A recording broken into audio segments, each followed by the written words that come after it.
North Idaho College and this evening's broadcast of the North Idaho College Public Forum. The crew is comprised of North Idaho College television students. Your moderator is North Idaho College political scientist Tony Stewart.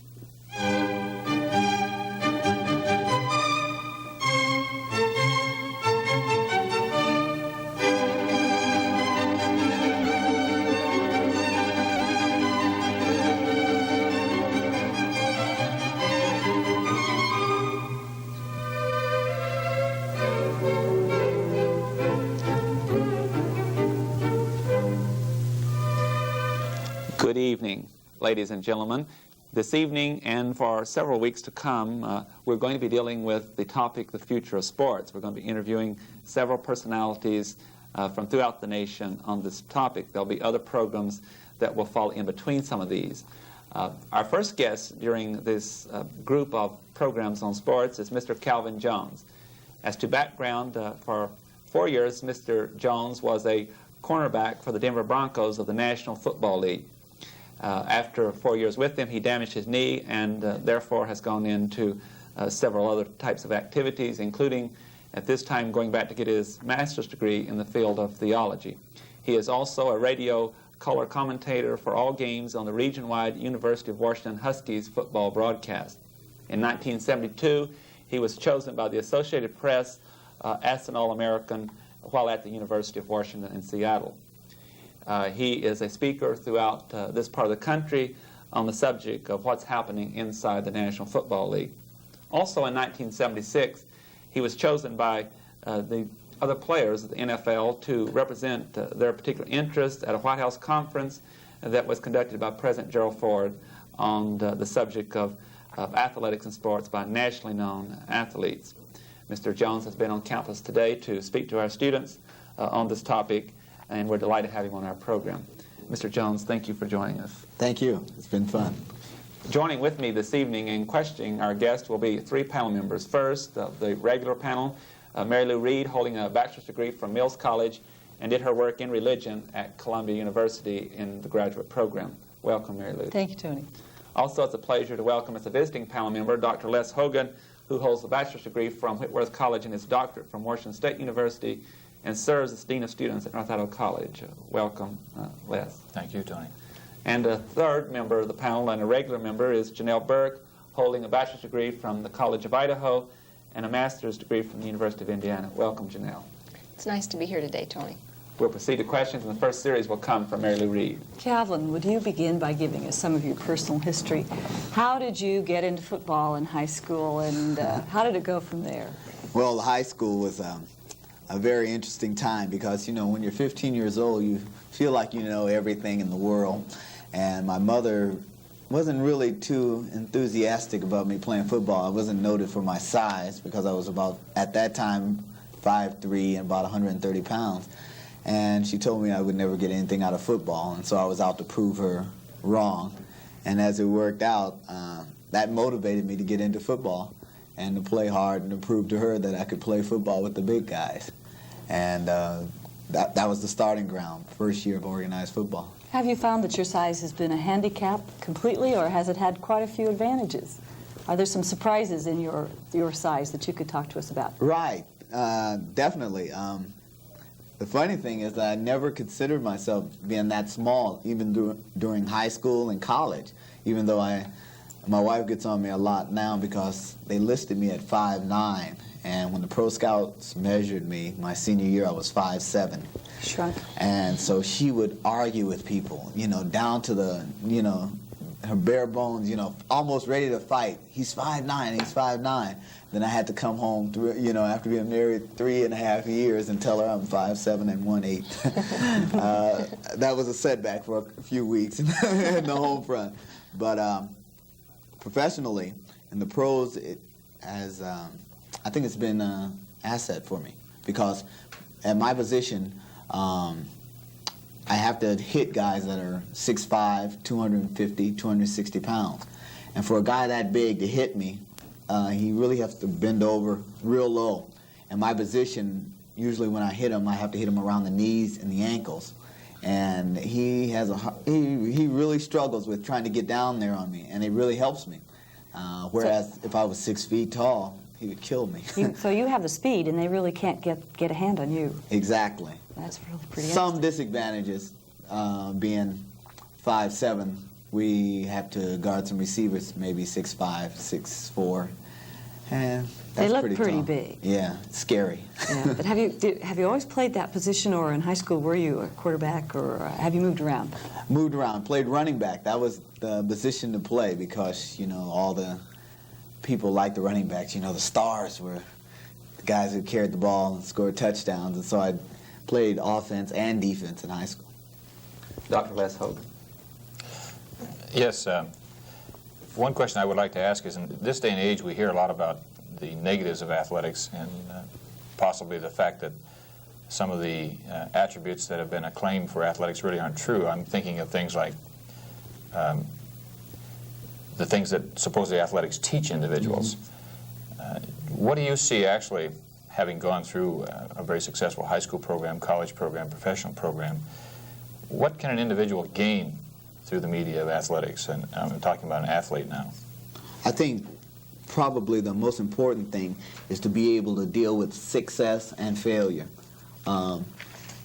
When you're playing sports, you have a crowd, you're in an arena, and you have people watching you. You know, it's very, you know, all the eyes are focused on you.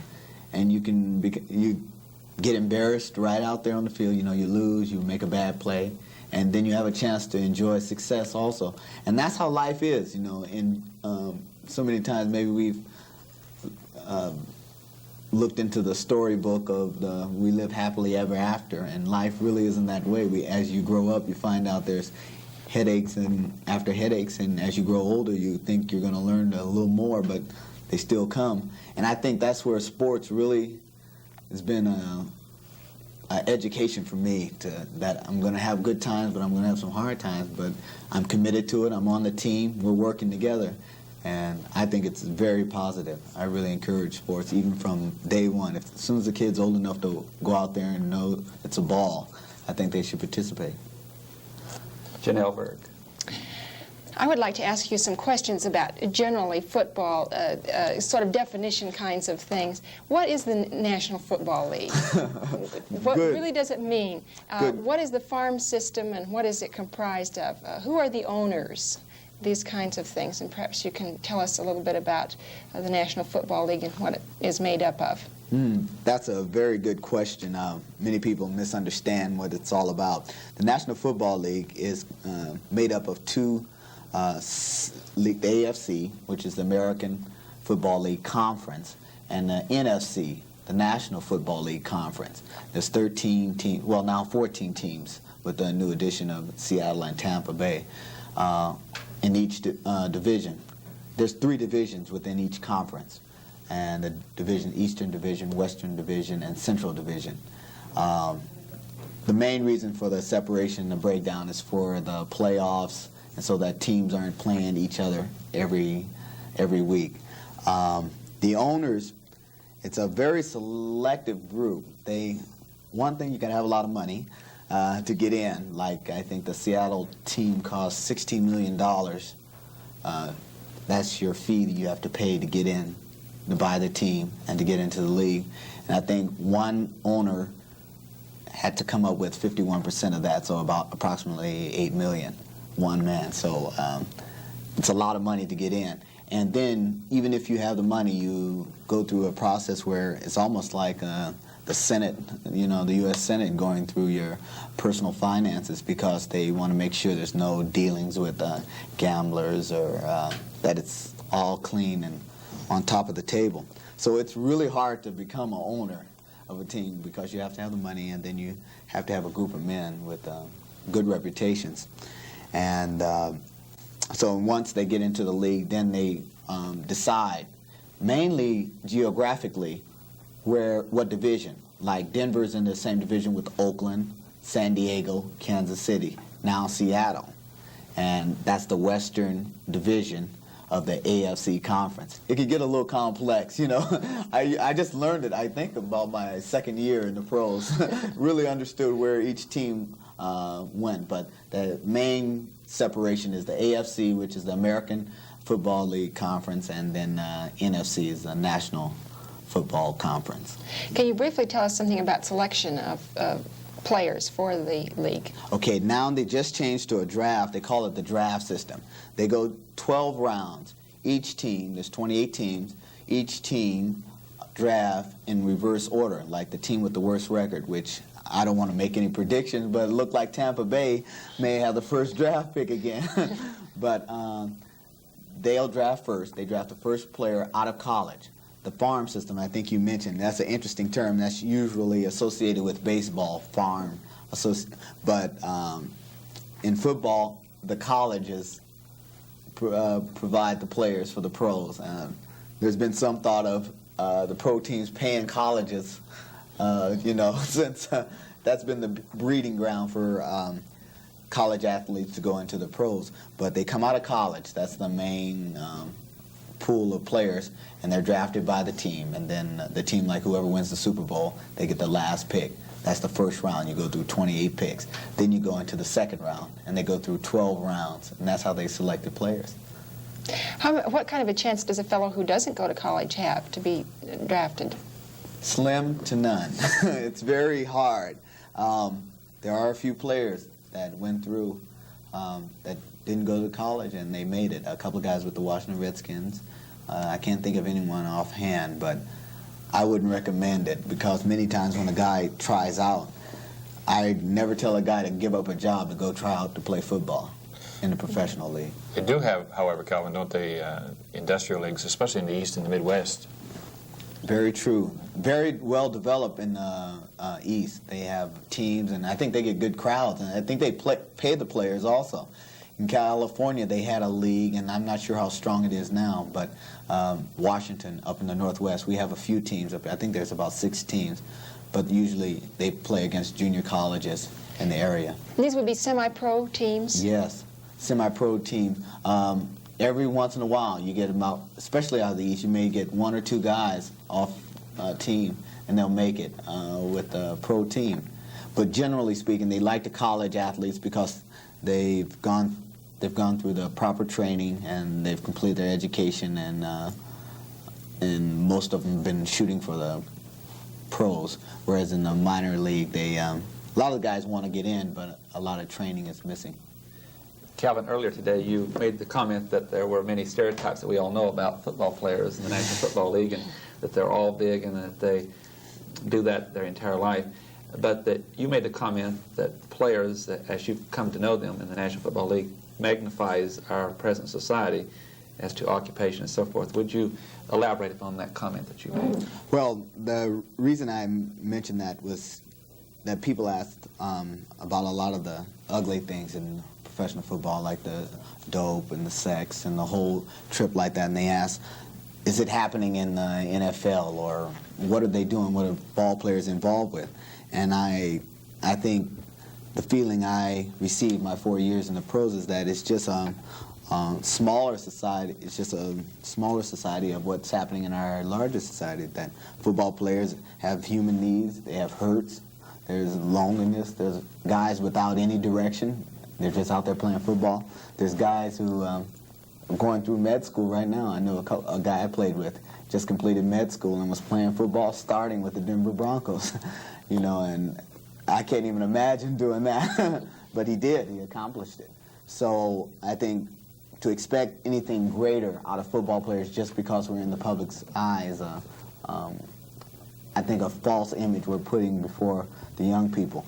But I do feel that as a professional athlete, we do have a responsibility to young people because of the position we're in. We're in the public's eye, and we are a positive force. We affect them one way or the other. No matter, you can tell a kid OJ is the worst person in the world, but he's going to be out there come Saturday wearing number 32 and trying to imitate O.J. Simpson. And so I think we as professional athletes do have a responsibility. Mary Lou Reed. Well, you have stressed that football is big business, and of course it is big business because of the fans. Have you figured out what the real appeal of football is to the American people? Can you kind of analyze that for us? Sunday is a strategic time. You got your work through most of the week, and you have something to look forward to. Many of the people that go, they go to church in the morning, have an early service, then you go to the game. You can let all your frustrations out at the game. I even get uptight now that I'm working with the Huskies and, you know, commentating, and it's hard to be objective. You know, even after, even knowing the game and understanding all the technicalities, I get so emotionally involved in the game. And I think that's one of the major things that people look forward to. And I think we were discussing earlier when we were driving over about the excitement. Here's a chance for the fans to get involved in the excitement of the game. You know, we can pull for our team. We can be totally dedicated to something. And you know when you leave the stadium, it's going to be gone. You don't have to sleep with it. You don't have to deal with it on a day-to-day schedule. You can come to the stadium, put everything into it, and then you're gone. There is an avenue of a little fear in that some of the fans, I think, are becoming so involved in it. I think they're taking it too serious. Like, you know, we've had a couple of incidents of bottles thrown onto the field, and I think Chuck Foreman was cut, and one of the referees, and I've heard situations where a player was hurt and fans start clapping, and I think that's a little extreme. I'm hoping that's not a sign of what I think was happening during the Romans and the Greek time. They were involved in sports and athletics, and then it got a little heavier, and then became that it wasn't just for fun, that one of the gladiators had to die. You know, it went to the extreme. I don't think we're there yet. You know, that's an exaggeration, but... But you do feel that, in a sense, this sort of American rite of cleansing or something, that everyone is participating in the game through the players, so it's kind of a vicarious experience. As a player, do you sense this? Do you feel that you're representing all those people out there, not just to win, but because you know, you're all experiencing this? Is there a ritualistic experience that you go through as a player? Yes, that's very true. Even from the time we walk in the stadium, there's a whole new feeling. Like, my wife even can tell it the night before a game. When I go through a mood change, you know, just a quiet, thinking more, not bothered by little things like something may happen and I didn't see it, you know, like I'm off in another land. And then when we walk to the stadium, you know, only a few people there and the band's playing, and you start feeling this emotion starting to build, and you got to be cool, you got to be collective, you got to have control of all your facilities. And then the tension starts to build as the game goes along, you know, and then more people, you look out, more people are there, and then a whistle blows and they say 10 minutes and we're on the field, and the tension just starts to build, and you know, you get very much involved in the ritual. And like even our uniforms, our socks got to be a certain way. We really take pride in this. It's part of the, you know, we can't stand a guy coming out there, even our own teammate, if his socks is down. Like Floyd Little was classic. His shirt tail was always out. And we called him the old man with the sloppy jersey, you know, because he would never tuck his shirt in because people were, you know, when he was playing, they would pull it out. But I think it is, we get involved in it, and that's why I think it's been proven that a hometown crowd, I think you get 75% of the wins, you know, on the win-loss column is at a home field, you know, the support. Yeah, I don't want to push this too far, but you mentioned the Roman gladiator situation, and a couple of years ago, Rollerball came out, and there was this sort of emphasis and understanding on the fact that maybe the players are actually being sacrificed. And is there some element of that too, that in a sense, you are, if you get hurt, then the justification is that you're doing it for everybody? A little bit. I think it's there, but I don't think it's a forced thing. I think, like I know I've been hurt in situations, and I know it's a risk for me going back out there, but I felt I could help the team. But now they're learning, finding out now with so many good athletes coming out, if a guy is partially injured, it's almost better to bring in a guy who maybe isn't as good, but who's healthy, strong, you know, fresh, to substitute. But it's our choice still, you know, because we're so involved in the game. I don't think it's at that extreme yet, but I've just seen isolated incidents that kind of lean in that direction. Well, just to lighten it up a little bit, how much of this do you feel is entertainment also? Is there sort of a certain amount of hamming that goes on, and playing to the crowds and recognition that it's just showbiz? Yes, I would say we want to win because, you know, that's where the dollar comes in. You know, you win means more money. But I would say the number two thing is the style. the fans, doing things that are catch attention. When I was small, now I can talk about it now that I'm out of it. I don't have to live up to it. But like being short, I would always get into it with the biggest receiver, and then I would get the sympathy of the referees, because if he would push me or do anything, there was a psychological thing that I was small, or if on a play a guy came up and hit me, I would just roll, fall out, almost die on the field, just trying to get the penalty, trying to capitalize on it. And it was show business. It was show, and it was fun. And the people love it. Oh, yeah, they go crazy. Dr. Les Hogan. Well, it's kind of interesting, some of the things you've mentioned, Calvin, but, really in this day and age, we hear a lot more about the negative aspects of college athletics and high school athletics than we do really the pros. The pros, it's assumed they're playing for money, and like you mentioned, they're a business. What do you see as far as, especially at the college level, as some of the real problems that are occurring in the American day scene pertaining to the college athletics? I'm talking about things from what we talked about at lunch, the idea of over 257 coaches changing jobs in 1 year's time, the idea of proselyting the black athlete just for participation, no degree offered, no assurance of a degree, these kinds of things. I'm very sensitive to that area for the athletes on the college level, because I think college is kind of moving to exactly what I'm sorry, I forgot your name. Janelle, you were asking me about the farm club. That's what college ball has developed into. It's a farm club for the pros. Guys come to college to go to the pros. Now the colleges are competing at such a level that they must win to have a viable program, to get the money in, to offer scholarships, to bring recognition to the university, to bring recognition to the city. So what's happening, you're really, it was called a scholarship, but you're paying a kid to go to school. He's supposed to go to school. I think the NCAA has done everything possible to keep, you're supposed to have so many credits each quarter, but you're paying him to go to school, keep him in school for 4 years, and produce a good football team. I'm sitting on the fence, to be honest with you, because I believe in winning, I believe in the competition, but I think college football is so sold on winning, it's almost at any cost now. And in order to have a good program, you got to win. I think at the University of Washington, we're seeing where a pro team comes in, draws some of the crowd from the University of Washington, and we're right in the middle of the Pac-8, in terms of competition.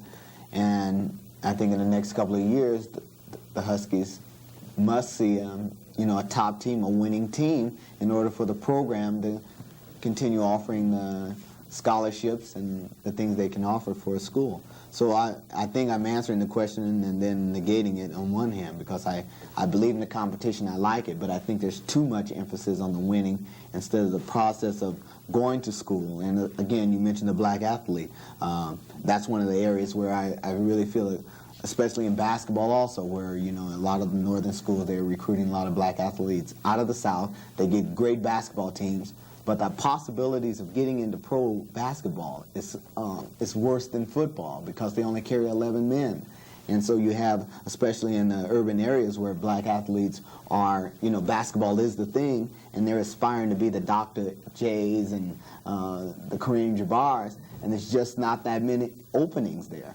And so I really feel kind of a ripoff there, where it should be, the education should be stressed first. That's a must. That's the only thing that you can walk away with away from that university with. There's no guarantee, no matter how great you are in college, that you're going to make it and play pro ball. Even though society tells us, like when I graduated with my All-American honors, oh, you'll make it, But, the chances, when I look back, it would be a poor investment. If I was raising up a kid, if I had total control over a kid's life, that would be the poorest direction to lead him in, is to play professional sports. The odds aren't there. It's just a poor direction. So in one sense, I really like the competition. I like the big-time sports. But on the other hand, I'm really looking at the quality of the ball players' lives, especially college ball players. When they get to the pros, you're only talking about a selective few. College, there's thousands, millions of kids that are hoping to play pros. but they aren't getting there. If I could, just one other area along that line. You mentioned violence a little bit. You know, violence quite often is caused, I think if you look at it from a psychological term, you have the term aggressiveness. We use aggressiveness from the coaching standpoint. We want an aggressive individual. But yet, I think if you examine the scene, whether it be college or pro or high school, the aggressiveness does come quite often from the coach. It is inbred from the standpoint of his drills and the things that he tries to teach. Do you have any feelings along these lines? Yes, it bothers me, especially among the little leaguers, where a little kid, you know, if he ends up crying or he's hurt and he doesn't want to play anymore, he's looked at as, you know, I've heard this a number of times, especially from the folks, that he's a baby or he's a sissy or he can't take it. And I'm not totally sold on that idea, you know, if a kid that young have to prove his masculinity on a football field. It's too bad. I particularly don't believe in all the violence. And I guess that's strange to say, but I really don't believe you have to be that violent. But I do believe you have to be aggressive. You have to play hard. And as I said earlier in the day, that I don't believe I have to hurt a player to beat him. If I have to hurt a player to beat him, that's saying that I'm not able to compete with him. You know, and I really think we're lowering ourselves as human beings to say that we have to hurt a person or you have to teach a person how to inflict injury on another kid, especially in a sport, because it is a game. I don't care how much money they're paying you. It's still a game, and if you keep that in mind, and I think if coaches do that too, then I think it'll be an easier transition in terms of teaching the kids how to play the sport. But then again, you know, on the other hand, they got to win.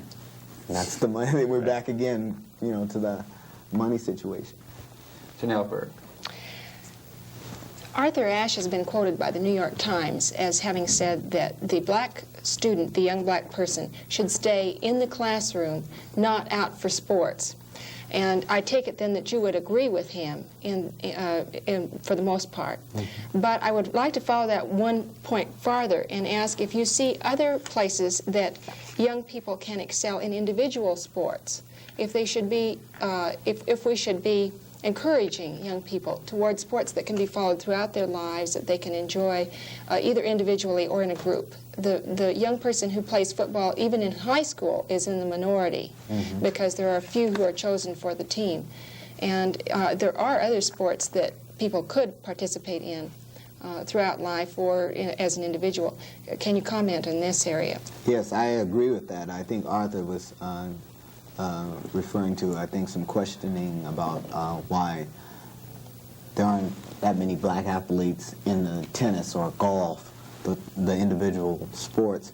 And I think it's very true that we need to have a greater emphasis, not only just black athletes, but all athletes, into the individual sports, because it's something that you can do for the rest of your life. That's one of the main things I'm doing now is tennis. I've been playing for 3 years now, and it's something that I can do till, if the good man up above says the same, till I hit the grave, you know. And you can share with your kids, and you can continually play it. But team sport does that old ego thing. When you're playing with a team and you got your crowd, you know, that's encouraging, especially like the basketball team. You're the only 5 out there, and you got this crowd, you're in the arena, and that helps the old ego out. And I think I'm very sensitive. I bring that up because I know when I'm working out on my own, when I was practicing for football, the hardest thing in the world, not the running didn't bother me, but there was nobody there saying, "Calvin, you're doing a great job," or, "Hey," you know, and I didn't know how I was addicted to it. You know, after, you know, since high school, from day one, you know, every year, you know, when you're out there on that field, there's people clapping and all the excitement. And then to get into a sport like golfing or tennis or swimming, you know, you don't have that ego booster.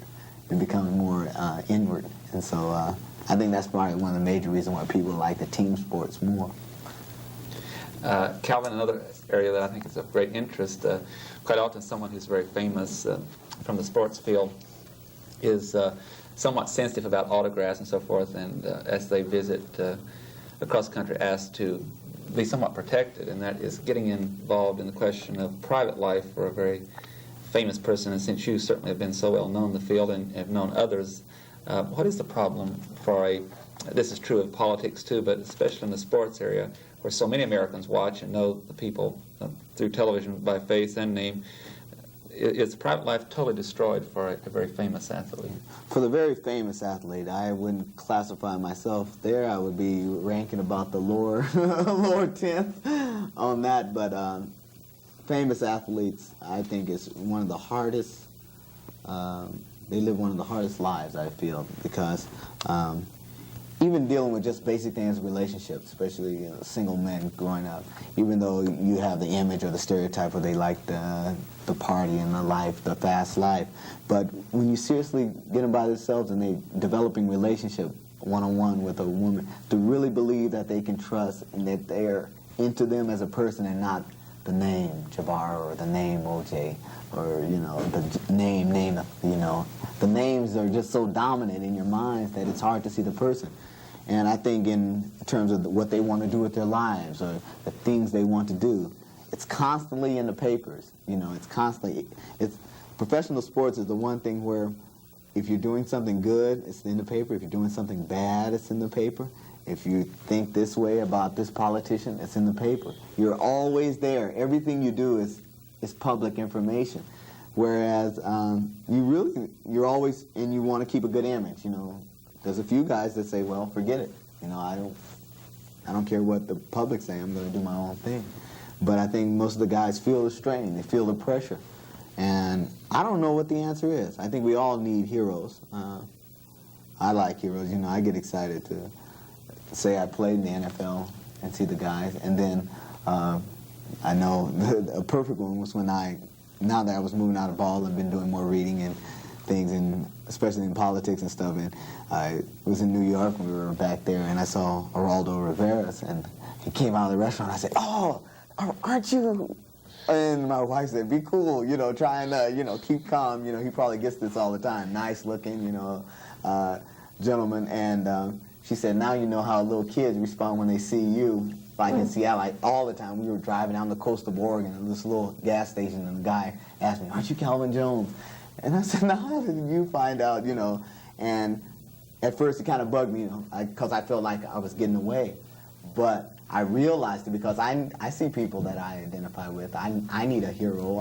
I look up to people.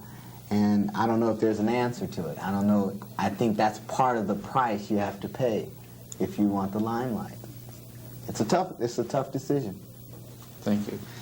Mary Lou. Let's talk some more about money. Now, these big football stars are getting bigger and bigger and bigger salaries, and I'm not exactly sure why they're getting bigger and bigger salaries. Are they demanding it, or is it just there's more money available? Yeah, there's more money available. Inflation's a big key. It's when you throw out figures, they look enormous. The average football salary is $42,000 a year.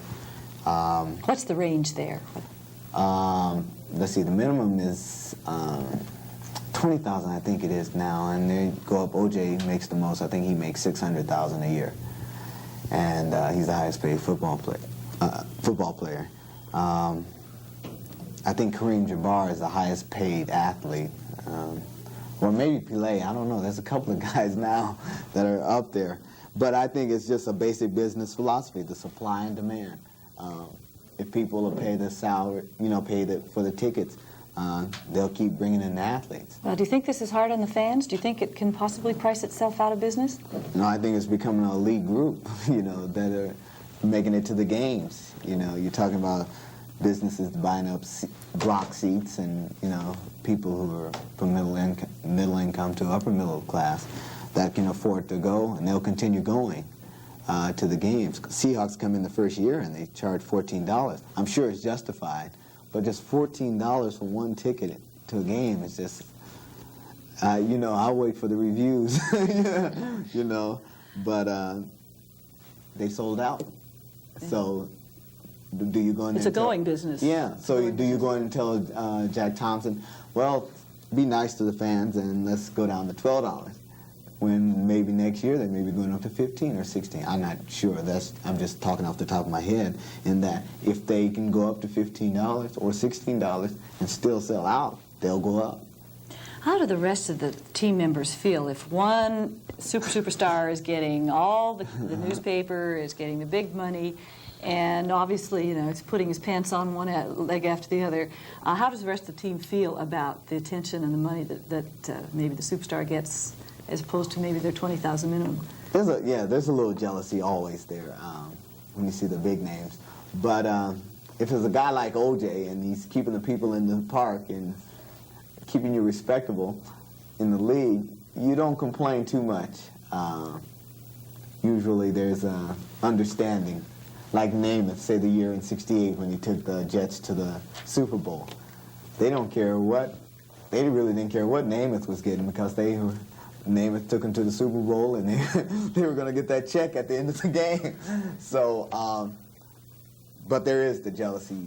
There is a little rivalry. That was the big thing they worried about at L.A. when Namath came there. But I think he agreed to sign for less money, and I think that softened the blow. But don't be surprised if Namath takes L.A. to the Super Bowl. You're going to see some figures flying. You mentioned $86 million from TV that is parceled around to the clubs. That might be more now. That was about a 3-year-old figure. Is that in relationship to maybe the drawing cards, like an OJ is also going to bring in a lot of money, not only from the receipts from the fans, but also from TV?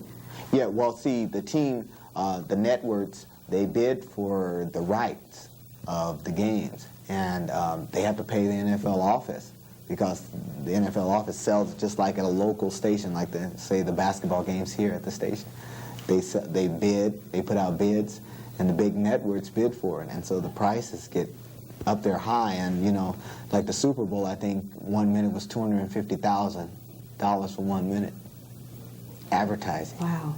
So you see, you're talking about just millions of dollars involved in the sport, and then you'll notice on Monday nights before the season starts, look at the Monday night games that are planned out. They're usually the top teams, name drawers, the most competitive game. That's why you always see Dallas 2 or 3 times, when the ideal goal is to get each team on there. But the networks say, hey, we want a good game, so you'll see Dallas a lot, you'll see Pittsburgh, and you'll see Oakland. Well, will Dallas get more money because of that? No, not Dallas. No, just each team is NFL. Okay. Yes, each team they're set up and they're divided. They divide it equally there. Yeah. Les. There's one of the after looking at so many of the negative things, Calvin, I think you would agree it's only fair to mention the positive, and that is that Agreed. one thing about athletics, no matter what the reason for incorporating minorities into athletics, they have been an avenue out. And I think Very true. you might want to talk on that. I appreciate that question. That is very true. You see young men, and again, we've been talking about OJ, and I take him as an example because he grew up right in the streets of San Francisco, and to see him develop and his communication and the way he's handled himself and his money, and to walk away, to know that he can walk away and he's going to be just an awful rich man, really says a lot more than a lot of all the social workers and all the good things in the community, because of just that image, knowing that he made it, he did something with his life. Not only just run up and down the field, but he, improved himself. And I think there's no way you can negate that. And I think sports has been very instrumental in serving as a catalyst towards bringing out the racial injustices. I think it was evident by Joe Louis when he fought the German, back there. It was so blatant, Hitler's, the racism there. Then Jackie Robinson. I think sports has been an avenue to bring out some of the ugliness in both black and white relationships that, normally we could just put it in the closet, because many times, you're talking about 1/10, maybe 1/12 of the population black, that maybe a lot of white people aren't in contact with. But when you're on the sports field and you're on television, it's right there. It's vivid. And I think it's really served in a purpose. And even at the University of Washington, I was involved in some racial unrest when Coach Jim Owens was at the university, and we left the university because I felt some injustices would, needed to be corrected, and I think they were. And I think the University of Washington now is probably one of the model programs in terms of race relations. There's still problems, but I wouldn't hesitate to recruit a white or black athlete, and I have in the past, to the University of Washington, because I feel that the city and the University of Washington has definitely made an effort. And I think it's because of the athletic department. You know, it's not so much that the upper campus, of course they want to get the credit, you know, because of the affirmative action programs that have been started on the campus, but the athletic department brought the focus. We were in Sports Illustrated. Some friends of mine sent articles from Europe of the racial unrest among the athletic departments. And I really think that it's served a purpose, and I'm indebted to it for sure. Let me ask you one last question, at least one that I haven't. In the picture one-on-one, I was kind of intrigued. I don't know if you saw it or not. No, Really, a lot of it's kind of very blasé, but there's one statement that he makes. His girlfriend asks him why he competes, you know, because the coach gives him a bad time and has him beat up and so on. It takes away his scholarship or wants to. Right. He says, you know, you can't drive me out. There's no way you're going to get me out. And he makes a statement, because of how I feel when I get a chance to compete. You know, the inward feeling. I wonder, looking back on your career, can you kind of bring this out a little bit? The actual feeling of competing, you know. Yes, I think it's ego is a main drive. I use ego, I don't know if that's a good term, but that to know that you can do something with your body, you know, be able to do something, be out there on the field, and to achieve is one of the greatest feelings in the world. I really believe that. When I think back to some of my, I think one of the students asked me earlier today what was my greatest highlights, and I think really it was my high school days. And I wasn't getting paid. I had to buy all my equipment. I didn't feel an obligation, whereas college I felt they owed, you know, they got to pay me the scholarship. And pros, you know, it's definitely money. But high school, I enjoyed the idea that I was out there doing it for the team, that I was competing, that I contribute. And I guess it's important to your self-identity to know that you can do something. If it's in sports, academics, or whatever, to know that you can achieve, that challenge is there. And I think we all need it, and I think sports provide the opportunity. I'm very much sold on that. Sometimes I feel I might be too competitive with my own self, you know. My wife told me always play a game. Whenever we were sitting around watching TV, I'd play a game, try and guess this, try and guess that, always competing. But I really think it's necessary to round off the person. Janelle Bird. You were one of 90 athletes invited to the White House by President Gerald Ford. And then you were selected to make a special presentation on behalf of the athletes. What did you say to the president? That's a good one. I was getting ready to give my dissertation. No, it was a prayer brunch, and I shared the ministry that we have with the pro athletes. One of the main things that I'm involved with is a committee, it's an organization called PAO, is Pro Athletes Outreach. And our main and only purpose is to minister to professional athletes, a very neglected group in terms of spiritual things, because people say, well, they got it made, but they don't really need it. And that's the farthest thing from the truth. And so out of that organization, they wanted someone to share, you know, what we were doing with the pro athletes, and also how I came to know Jesus Christ in my life. And it was a good opportunity, because what really motivated me to turn to Christ was because of the racial problems at the university, the Vietnam War that was going on in the country, and here I was talking to the president about the Vietnam War, how it frustrated me and my friends, guys that I went to high school killed, and guys that you know, strung out on dope that I went to school with, and I was kind of pointing out some of the social injustices, and I always had hope that man could change it, and I became very frustrated with man's answers, and then that's how I came to know Christ. And so it was kind of interesting there. I have the tape at home, and I played it, and I said, uh-oh, I might have a file on me now after talking about it that way. But it was one of the most beautiful things I've ever experienced, to be at the White House and to be at the building, probably the most important building, power in the world, but yet to have a simple conversation and share with people on a very low-key way. It was really exciting. I'll never forget it. Calvin Jones, two other experiences that you've had: in 1972 with Bob Hope on the Kodak national telecast of All-Americans, and in 1976 you were on a national telecast with Billy Graham. And I guess, again, we're dealing with these images and so forth. Mm-hmm. But what kind of men did you find Bob Hope and Billy Graham to be? Okay, Bob Hope was a character. He kind of breezed in the room for a second, hey, get everything right, and then he was out again. We had to do an interview.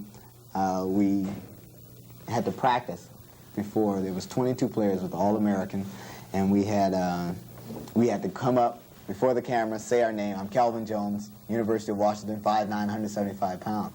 And then Bob Hope would tell a joke, you smile, and you go stand in line. And Bob was really funny. He's a smooth character, professional all the way, but he was just in for a second. But the funny thing at that show that happened was that I had a line, and normally the players never speak, but I was the last defensive player introduced, and then they introduced the offense. And also on that team was Johnny Rodgers, who was Heisman Trophy winner, Greg Pruitt, Otis Armstrong, and they were upset. They kept, why did Jones have the line? And I say, when you play in the Pacific Coast, you get the line. That's the top league. When you play in the Big Ten, the Big Eight, that's nothing. And they fell out. we were clowning on camera there, but the line was that was really funny. And I was scared. I had to read my whole line. It was only one sentence, but I was so nervous I had to read it. And Bob Hope said, Calvin, we know you're small. We understand. You really have a nose for the ball. And then my response was, I hope my nose doesn't end up like yours. And so I was reading it, and I was so nervous. I would never get in Hollywood off that performance. How about Billy Graham? That was a good experience. I had a chance to talk before 64,000 people.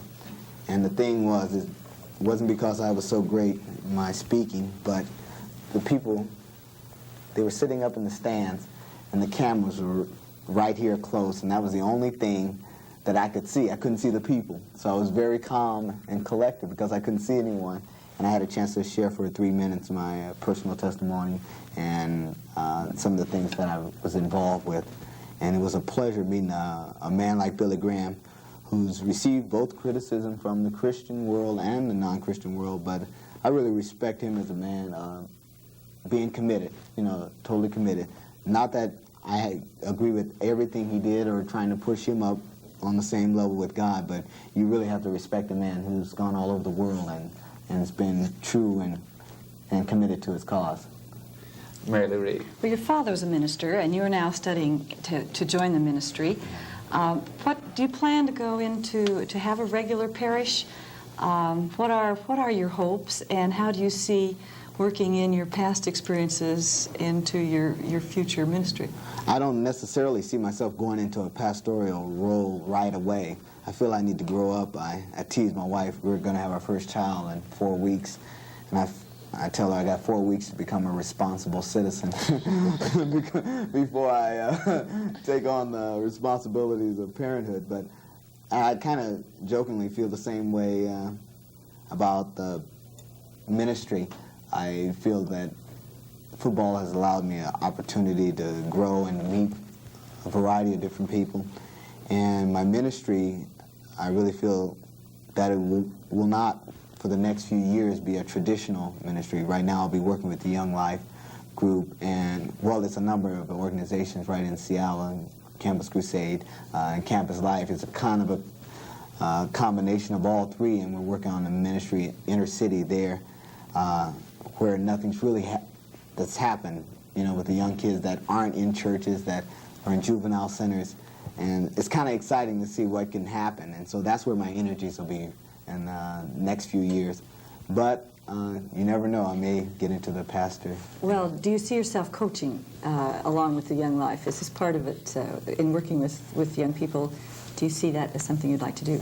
I say no right now because they say if you want to become a successful coach, you got to be ready to move. And I don't want to move from Seattle. But also right now I'm getting out of the ball and I don't miss it yet. But I have a feeling maybe down the road I'll feel this urge to kind of keep in contact, and I'm not ruling out the possibility, but right now I don't feel the desire to get into coaching right away, but I really enjoy working with the kids because I had such a good break. I had good teachers, I had good coaches and parents there, and even with all the positive things I had, there was many times I could have went the other way. And so you can imagine where kids don't have the total support of both family, good coaching, good school situation, and they can get lost in the shuffle. So I feel a commitment there to the young people. Do you have any coaching techniques that you experience that rather stand out in your mind as being super supportive and helpful? You know, what constitutes a really good football coach? What's he like? I think treating everyone alike. I was a big superstar my junior year in high school. I scored all kinds of touchdowns, and whenever we would run wind sprints, I think for the football fans that they know what wind sprints are, but it's when at the end of practice they make you run so you can get in shape, And I was one of the faster guys on the team, but I would run slow because I was tired. And I wasn't tired. I was just being lazy. And then after running about 10 or 12 of them, the coach would say, the first one who wins it, the first one that comes in, goes in the locker. And I would sprint out, but he wouldn't let me go in. He would make me stay out, and many times I ended up, he left the keys in the door, and I would lock the locker room because I was out there with the Seagulls running laps. I had to run laps to make up for it, even though I was the star running back. And I think it taught me something, even though I continued that same rut. But he really was consistent in showing me that even though you may be the star, you still got to pay the price. You still got to do what's required of the team. And that stuck with me, even though I didn't benefit at that time, but I realize it now. That's what he was teaching me, and I really appreciate it. Les Hogan. Quite often, Calvin, as fans, we tend to look at the positive as far as the upfrontness of sports and of athletes, and we don't stop to think of the frailty of the game we play, so to speak. That's coaches and athletes both. Mm. I think Calvin Smith Reggie Smith last night before the game mentioned the fact that somebody mentioned how this was an anxiety situation playing in the playoffs. And he said this wasn't anxiety at all. He says that if you are a father of a young child and you're paying payments on a house and a car and you're unemployed, he said that's anxiety. And I think that sometimes, don't you feel that in athletics that we often forget this frailty aspect of athletics? Does it bother the pro to think, well, maybe tomorrow I won't be here, and what am I going to do to earn a living? Mm-hmm. I think it's a constant thing on your mind. You can get paranoid by it, but you got to realize, and that's one thing I keep telling myself, it's still just a game, even no matter how much money they pay you. And I guess that's what you have to take about life in general, because there's going to be some good things and bad things happen to you. But to realize that you still got to keep pushing, you still got to keep going, and there are people in the world that are worse off than you are. I think about my wife and I, we used to complain about going to Denver, because we had to move, pack up everything, go to Denver. I said, we choose to do that. I don't have to play football. I used to tease it because we bought a home on Mercer Island. I said, we don't have to live on the island. You don't have to drive 2 cars. We choose to do it. So you have to pay the price, if it means going to Denver each time. And I was really talking to myself because I complained just as much as she did.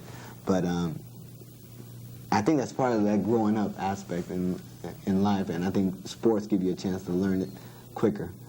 You just hope you don't get too wrapped up in the sports that when it's over, you can't deal with real life, and that happens. That's sad to say, but it happens.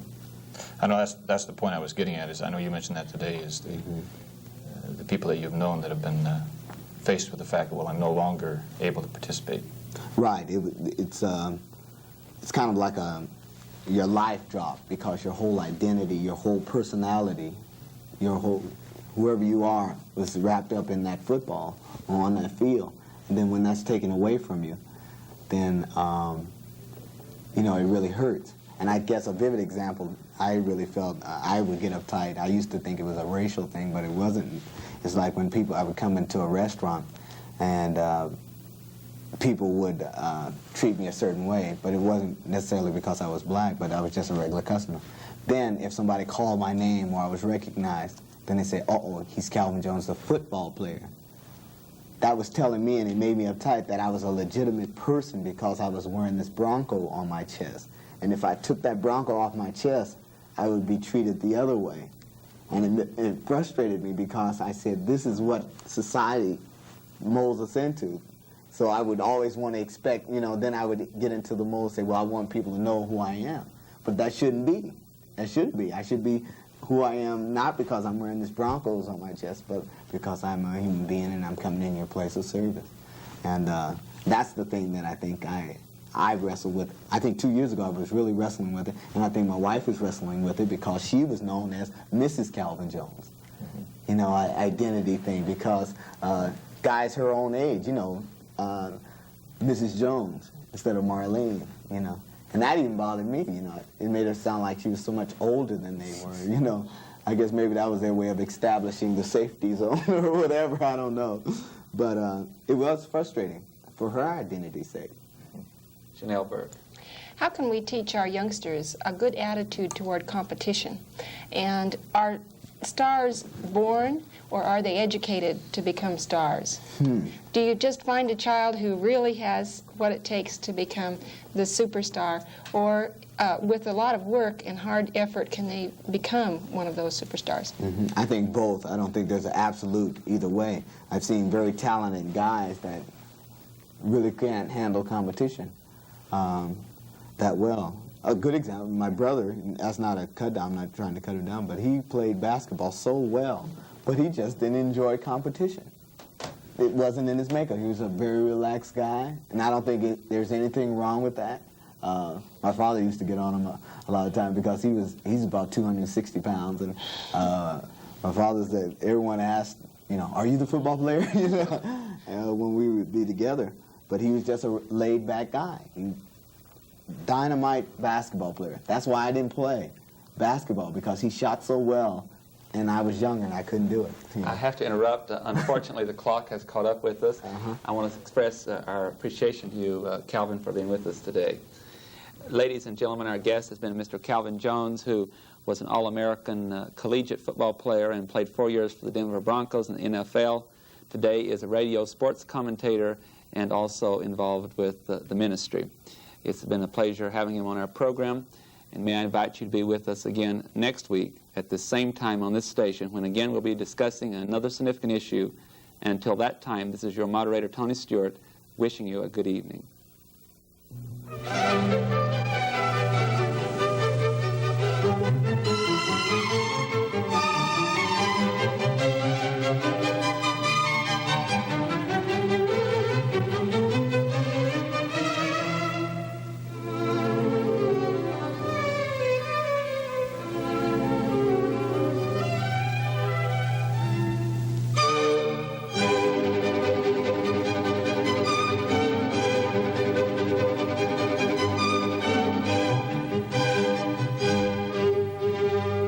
The North Idaho College Public Forum can be seen at this same time each week over this station. This production was videotaped earlier by a North Idaho College student crew for viewing at this more appropriate time.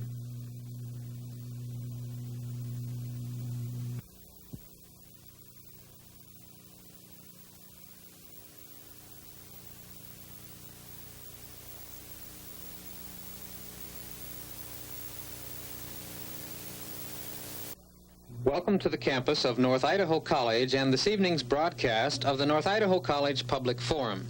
The crew is comprised of North Idaho College television students. Your moderator is North Idaho College political scientist Tony Stewart.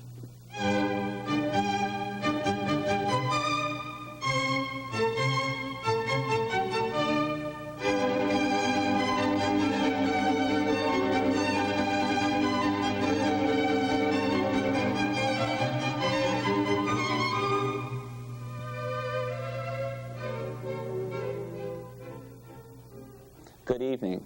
Our guest tonight is Dr. Samuel H. Adams, who is a professor in the field of physical education at Washington State University.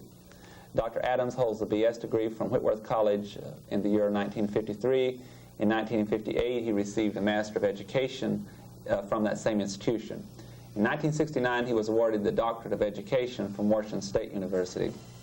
As to teaching experience, he has taught for the past 19 years at the college level, holding a position as assistant professor of physical education at Whitworth College from 1956 until 1965. From 1965 until 1972, he was at Washington State University as a professor, either instructor, assistant, or associate professor of physical education. From 1975 to the present, he holds the area of associate professor in physical education. He has also had coaching experience. He was assistant football coach at Whitworth College 1956 through 57, head track coach from 1956 through 64, and from 1958 through 64 he was the head football coach. His record was 50 wins, 16 losses, and 1 tie. He's also been offensive backfield coach at Washington State University from 1965 to 1968. He is here to discuss with us, among other things, the problems of athletics. Dr. Adams, it's a special privilege to welcome you to our program. Oh, thanks, Tony. I'm glad to be here. To join with me this evening in questioning our guest will be 3 panel members. First is Mr. Bob Singletary, holding a B.S. degree from Mary State University and a master's degree from the University of Idaho, and he's also working on his doctorate from that same institution at this time. He is a member of the music faculty at North Idaho College. Welcome, Bob. Tony. Also, one of our regular panel members, Mary Lou Reed, holding a bachelor's degree from Mills College and did her graduate work in religion at Columbia University in New York City. Welcome, Mary Lou. Thank you, Tony. And our third panel member this evening will be Dr. Les Hogan, holding a bachelor's degree from Whitworth College and a doctorate from Washington State University, and serves as Dean of Men at North Idaho College. Welcome, Les. Thank you, Tony. We'll proceed to questions at once, and the first series this evening will come from Bob Singletary. Thank you, Tony. Dr. Adams, a great deal of reference has been made on campus today in our various programs about the future of sports, about sports, organized sports being big business. Being in higher education, would you give us some of the problems relating to the business aspect of sports, and maybe even get into the problem, should education be in the business of sports? Bob, that's a difficult thing to really tackle. As I have said previously, there was an article written in 1929 where one of the problems that the president of an Ivy League university saw in athletics was that it might become a big business. And I think that's part of the problem that we might be experiencing or having pains about at this point.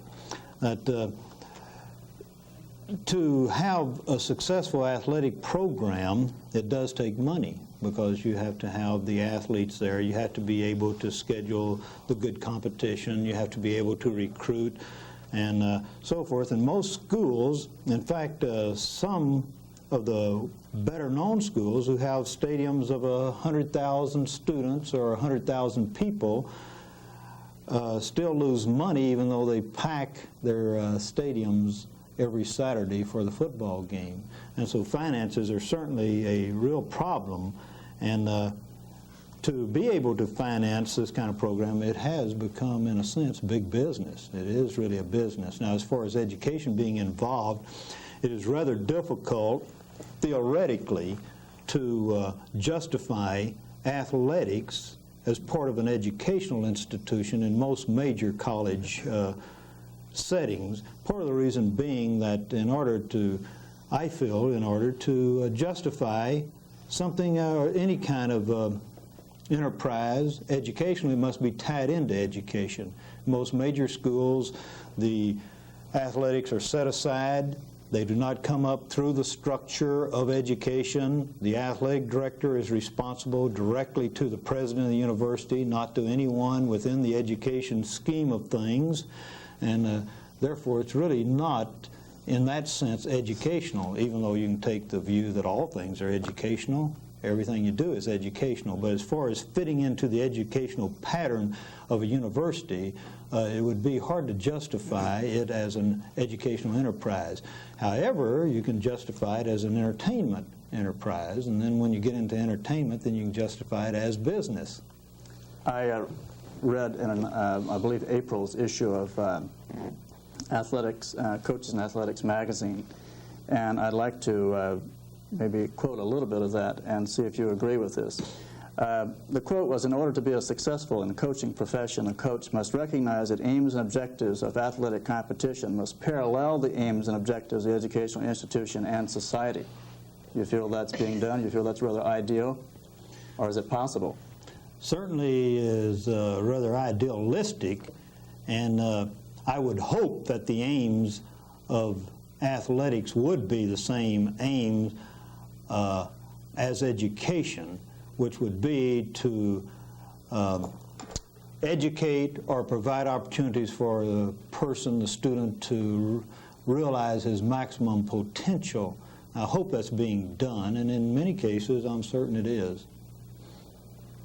Right, Reed. Well, Dr. Adams, you said that Title IX is a healthy problem that should have come along a long time ago, and that you fully endorse and support programs for women in sports. Could you outline where you see some of these problems that are emerging In the Title IX? in the Title IX? Well, you see, we should have had the opportunities for the girls to be participating in athletics for a long time now. Historically, I think if you go back, you'll see the girls used to participate just like the fellows did in a high school setting in sports. In fact, I hear some of my peers talk about their grandmothers earning letters in basketball and so forth many years ago, and this was possible. And then all of a sudden, I think our society started looking upon women as being a soft creature and so forth, and we lost this. We started making them into maybe perhaps a false term, effeminate. And then the gals dropped out of the sports scene. And then when Title IX came along, it just assured that these girls should be given the same athletic opportunities that the boys are given. Now, the problem is how you interpret all the loose wording of the rest of Title IX about whether you're talking about equal dollars or you're talking about opportunity as an opportunity, say, counting field hockey as an opportunity for sport versus the boys having football for a sport, or whether you're talking about the boys have $20,000 for football. We only have 3 girls out for field hockey, but they should have $20,000 for field hockey. These are part of the problems that are emerging out of Title IX, and the same thing, of course, with facilities. If you have to provide equal opportunities for the girls, and it's not really if, since you do, then you need to provide the facilities for the girls to have these opportunities. Is that where you see the costs? Are the costs going to emerge in facilities, spending for facilities? Certainly financing is a major concern. Or do you see some other areas where the cost will make a big difference? Well, mostly in facilities, and then, of course, on the college level and university level, they are beginning to subsidize athletes like the men do. And this is certainly a problem, naturally. If you haven't had a budget for this, then all of a sudden you have to have a budget, and whether it's going to be how equal. And then, of course, pay for coaches. And this, to me, is not one near so hazy as the rest, because, you know, a woman coaching field hockey, if she has as many participants, putting out, playing as many games, and putting in as many hours as the men, she should be paid the same. That there should be no discrimination there. And they have lots of different districts have worked out their own formulas for doing this, such as the number of participants, the hours you do put in, the level of competition, number of competitions, hours of practice, number of assistants you have, number of everything, and then they make up a formula for paying their coaches on that formula. It's all right as long as they use the same formula for the men and the women. And the program is being developed sort of under a magnifying glass, I suspect. There's just a great deal of attention. Right now. You said that you certainly hope that the women's programs would avoid some of the pitfalls that men's athletics had fallen into. What are some of those pitfalls that you would like to see them avoid? Well, the one that I already see is thinking that the subsidizing athletes, which I think that the men wish they were out of. You keep hearing rumbles each year that they would like to see everyone go on a national program of need. Well, maybe the women could have started out and based all of their program on need instead of just going out and start subsidizing athletes, because they're already into this problem. Now, notice I said maybe, because it may not be realistic either, but they're into the problem now of one school being richer than another school. And therefore, they are already saying, well, we cannot compete University X against University Y because X has 10 grant-in aids for athletes in, say, volleyball, and we only have 2 grant-in aids. Therefore, we need to be equal with them. In order to compete, we need more and more and more, and pretty soon it just snowballs like what's happened to the men's program. My final thought on this is, do you think women are ever going to make box office to the same degree that the men athletes do, that maybe this might be a program that will end up being one that is money-making? Well, I think in some areas there's a good possibility of that. You know, it's in the Midwest, Iowa, I understand the girls' basketball makes more money than the boys' basketball, have bigger tournament crowds and so forth. And certainly in some of the other areas that the girls will be very proficient in, and I would imagine gymnastics could be one of these, and the girls are playing a pretty good brand of basketball now too. If you've seen any of late, they're playing men's rules, and it makes a good game to watch now. And so I think the possibility is certainly there. Thank you. Les Hogan. Dr. Adams, I know that one of your pet areas and one of the areas that you've worked very hard on, as far as on national level, is licensure of coaches. What basically are your feelings behind the need for licensing? Well, I'm on an NCATE evaluation of the committee of our university, and part of the reading of the NCATE evaluation tool says that we're trying to evaluate whether you're producing competent, qualified teachers and other professional personnel. And for years, we've concentrated on trying to make sure that the people who go out from the universities, all universities, are competent teachers. They have the tools to teach with. They have been trained to teach. Therefore, they come to a certain point where that we turn them loose to teach. We have not done this in athletics. We have not done this with coaches. That in the past, and now we're just flooded with requests for coaches since girls' athletics have gotten so big. But and so the girls are doing it also now, is that here we have a 9th grade boys football team, and we have no qualified, no men in the school, and I suppose at this point it could even be a woman coaching football, in the school who had any training in football. But they have the available time, and they may or may not have the interest. And they will be hired to coach that team, and they are not qualified. They have not in any way been certified that they are qualified coaches in any realm. They may not even have had a PE class through all their college career. They have not had coaching classes. They have not perhaps even had classes in first aid. Nothing in athletic injury prevention, the psychology of athletes, the anatomy, physiology, any of these things, much less the techniques of the particular sport. And yet we say that they are competent to be teaching and coaching these students, which is just, you know, it seems like we have a real paradox here. On one hand, we say coaches are teachers and teachers are coaches, and to teach students, they have to be well qualified. But to coach students, anyone's available can do it. That might be part of an answer, too, to Bob's question as far as the aims and objectives of education. The professional coach being a lot more oriented towards objectives and aims as to the individual off the street. Along the same lines, Dr. Adams, I was wondering, in fact, I was talking to Lou about this, why is it, as Americans, that we are willing to pay $10, $15 an hour for music lessons, but yet we will allow anybody off the street, so to speak, to, in a lot more intricate situation as far as possible danger to the child, will allow anybody to coach our children in Little League, Babe Ruth, American Legion, and so on? Well, I don't think we realize that coaching is a skill.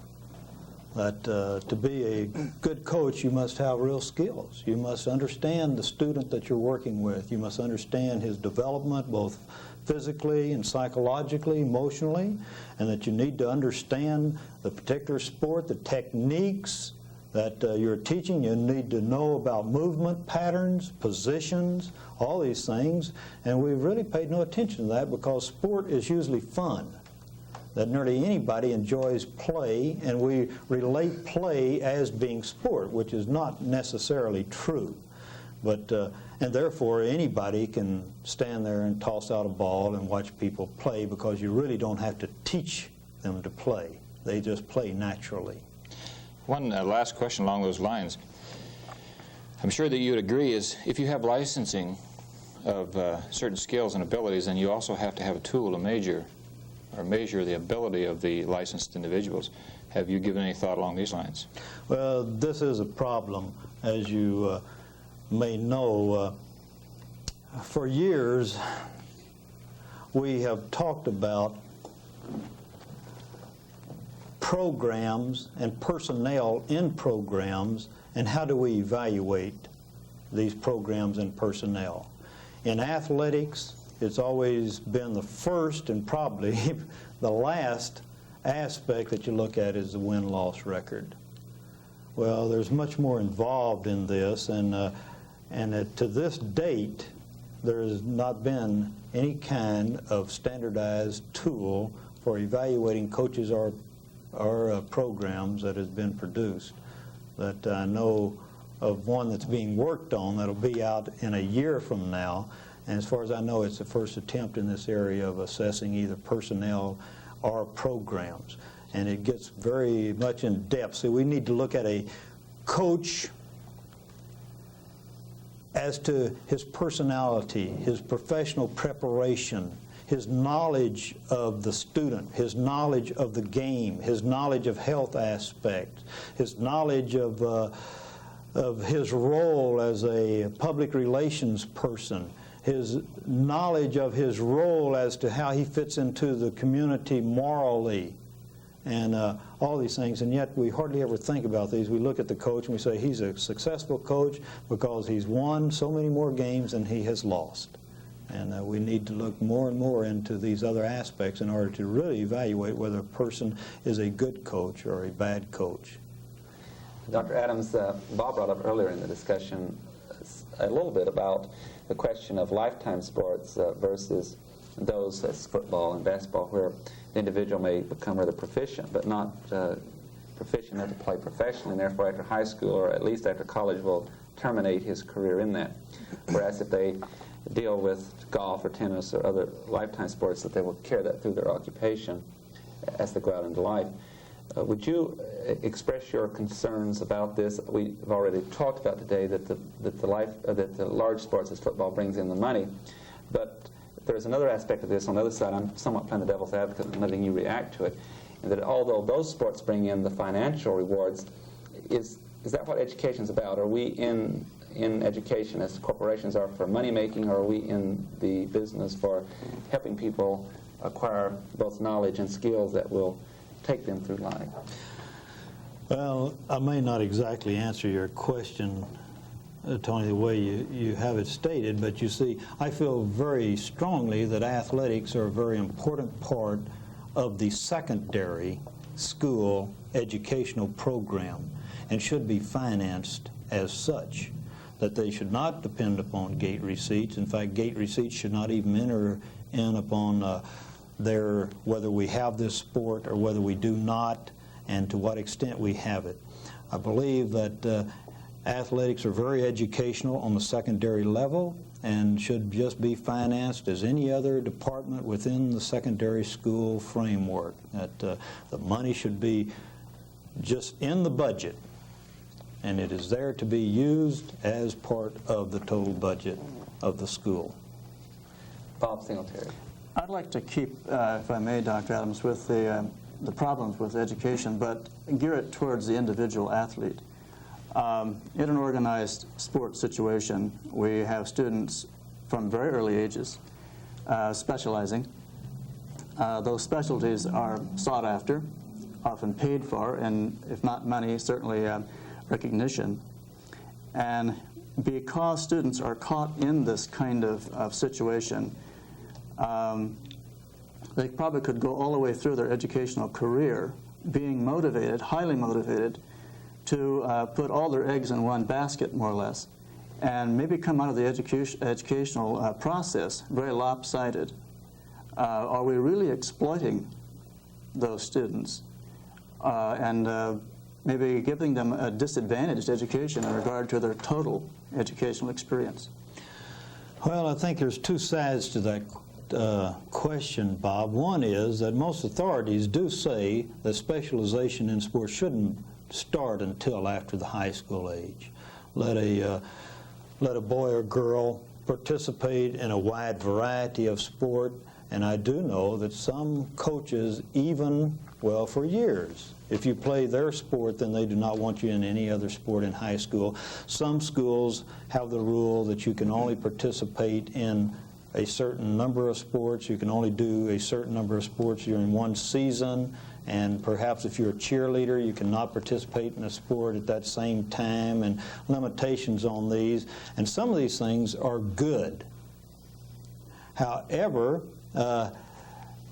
the other side, now what I'm saying is that the authority is saying that you should let person broadly participate, a wide variety. In fact, one of the principles of teaching is that you provide a wide variety of activities.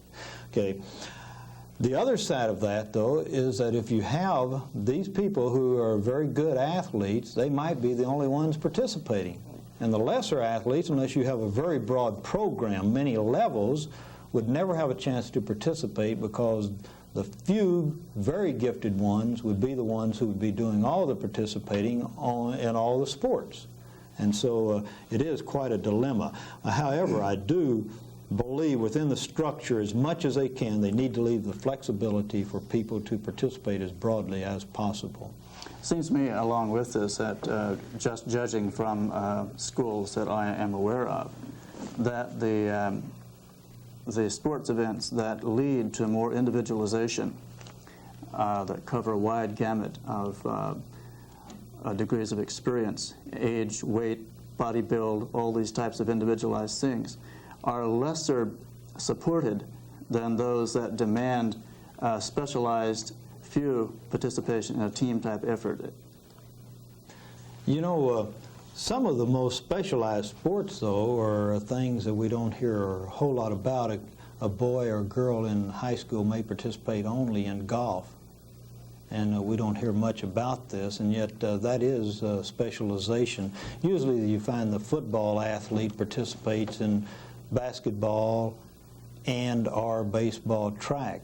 But usually some people really have to specialize, perhaps. Gymnasts because of body build, wrestlers perhaps because it has such a broad spectrum of weights, and some of the lesser weights certainly probably wouldn't qualify for some of the other sports.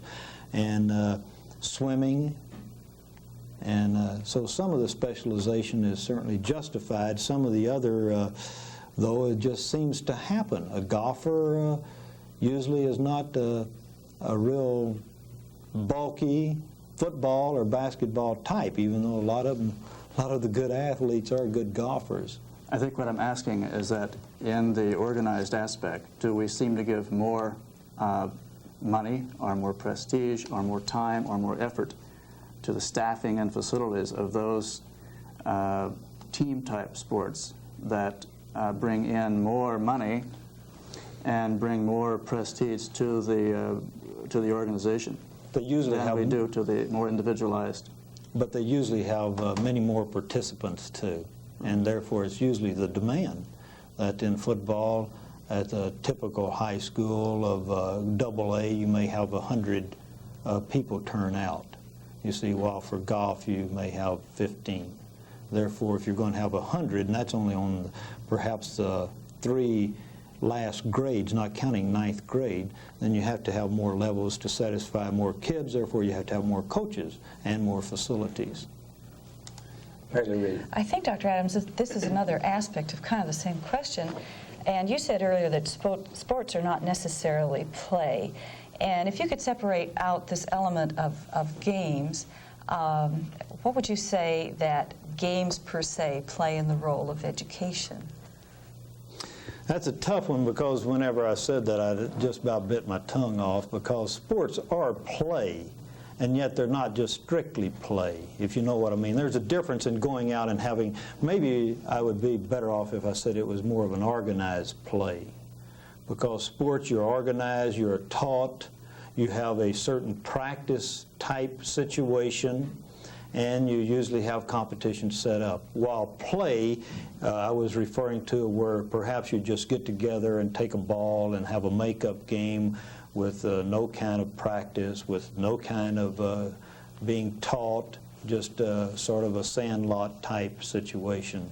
Well, I was thinking, it sort of led me to think that we've had games around since early times. And so the question really was, how do you see games as a preparation for life, as a way of using play and sport in teaching sort of a simulated life situation? Do you feel this is a valuable part of games themselves in preparing not just how you get along with people, but actually strategies and understandings and some of the subtleties? Well, I think it's very important. I'm not sure I could really give a whole lot of defense to why I feel this way, but I see that you leave people alone, and what do they usually do? They start playing. They'll start doing some kind of play. I think it seems to be something innate in man and woman to do this, to play. And I think that in play we do learn all sorts of things that can relate to life. I'm not sure that we can say we have the carryover values that come out of play and out of other things that will carry over into life, and that we learn life through play and so forth. But I do think that there is a lot of life that is displayed in our play. Competition, cooperation, learning to live with one another, learning to make decisions, where that you just, in choosing sides, I make a decision who I want on my side. And in the heat of a play, I have to make a decision what I am going to do at a certain time.